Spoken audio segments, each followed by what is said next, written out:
Je ne sais pas pour toi, mais il n'y avait plus de place pour lui dans la salle des hôtes. Parce que sa vie devait prendre place dans la vie de plusieurs dans la chambre haute.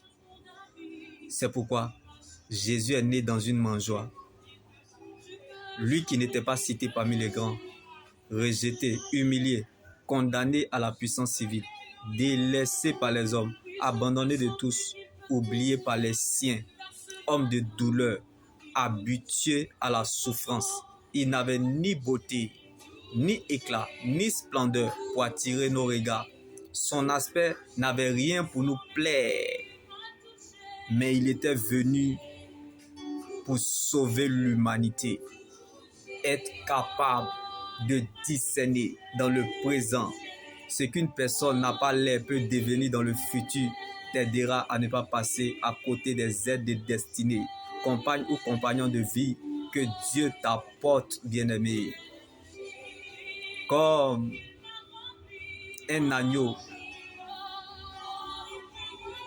qu'on mène à l'abattoir, il n'a pas ouvert la bouche. Car la sagesse, c'est aussi comprendre ce qui ne mérite pas notre réaction.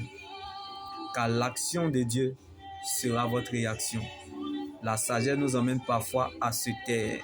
Donc fermer la bouche est bon parfois. Car les grands combats se gagnent dans le secret. Donc ce que Dieu fait pour vous dans le secret est plus grand que ce que vous regardez ou traversez. Donc vaut mieux garder sa paix intérieure que de chercher sa raison. Car, bien-aimé, vaut mieux grandir en secret avec Dieu que devant la foule.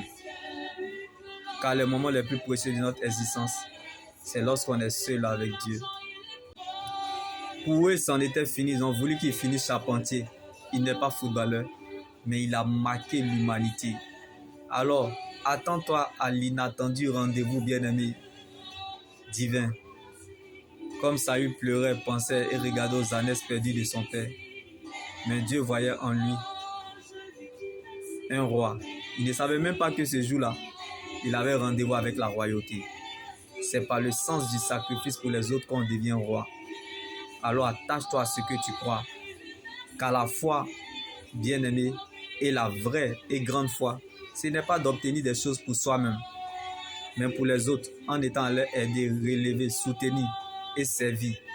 Donc tu ne peux pas servir si tu n'es pas serveur. Toi, tu entres dans le mariage, c'est pour satisfaire l'autre. On dit, l'on ne peut que donner ce qu'il a reçu.